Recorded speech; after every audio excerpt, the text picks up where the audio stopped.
معزز سامعین کرام و ناظرین عظام، آپ حضرات کو جیسا کہ معلوم ہے کہ کل 26 جنوری ہے، اسی کے تعلق سے سوچا کہ آپ حضرات کے سامنے کچھ باتیں پیش کر دوں تاکہ یہ ہر سال ہم لوگ جو 26 جنوری مناتے ہیں اس بارے میں ہمارے کو معلوم چل جائے۔ میرے بھائیوں، ہندوستان کی تاریخ میں قومی سطح پر 2 تاریخوں کو خاص اہمیت حاصل ہے۔ ان دونوں تاریخوں کا ہندوستان کی تاریخ سے بڑا گہرا اور اٹوٹ رشتہ ہے، اور وہ 15 اگست 1947 عیسوی اور 26 جنوری 1950 عیسوی کی تاریخ ہے۔ سمجھ رہے؟ ملک کا ہر شہری ان 2 دنوں کو انتہائی عقیدت اور محبت کی نگاہ سے دیکھتا ہے۔ 26 جنوری کو ہمارے ملک ہندوستان کی تاریخ میں ایک خاص اہمیت حاصل ہے، کیونکہ یہ وہی دن ہے جس میں اس ملک کے باشندے کو ایک جمہوری نظام عطا کیا گیا، جس نظام اور آئین کی روشنی میں بلا تفریق مذہب و ملت، ذات پات، رنگ و نسل ملک کے ہر شہری کو برابری کے حقوق حاصل ہوئے۔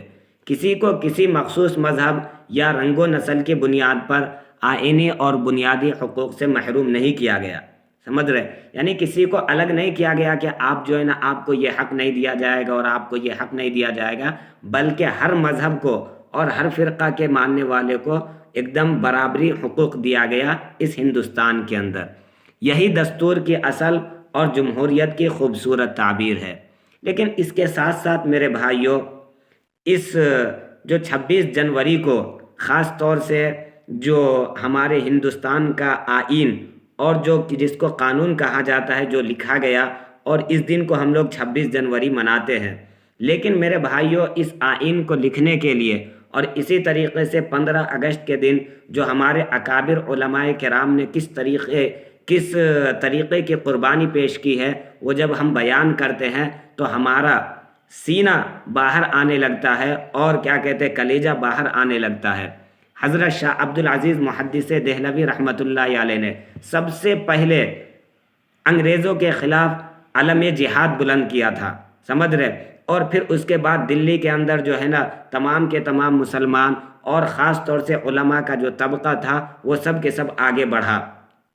انہوں نے انگریزوں سے مقابلہ کیا، اور مقابلہ کرنے کے بعد انہوں نے پھر اس طریقے سے قربانی پیش کی کہ کتابوں کے اندر آتا ہے، تاریخ کی کتابوں کے اندر، کہ دہلی کی چاندنی چوک سے لے کر کے بہت دور تک جتنے درخت بھی نظر آتے تھے تمام کے اوپر علماء کرام کی گردنیں لٹکی ہوئی تھی۔ سمجھ رہے؟ اتنی کیا کہتے ہیں قربانیوں کے بعد جو ہے نا یہ ملک ہمارا آزاد ہوا۔ لیکن آج میرے بھائیوں، آج اس ملک کے اندر کیا ہو رہا ہے، اور اسی طریقے سے جو ہے نا اس ملک کے اندر ہمارے کو کتنی آزادیت حاصل ہے وہ ہم سب کو معلوم ہے۔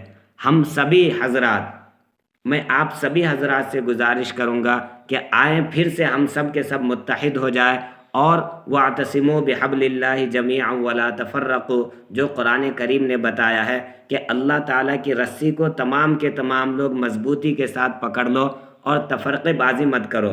یہ ہمارا مقصد ہونا چاہیے کہ ہم تمام کے تمام مسلمان ایک پلیٹ فارم پر جمع ہو جائے اور سب کے سب مسلمانوں کو متحد ہو کر کے ایک پلیٹ فارم پر جمع ہو کر کے زندگی گزارنے کی ضرورت ہے۔ وَمَا عَلَيْنَا إِلَّا الْبَلَاغُ الْمُبِينُ۔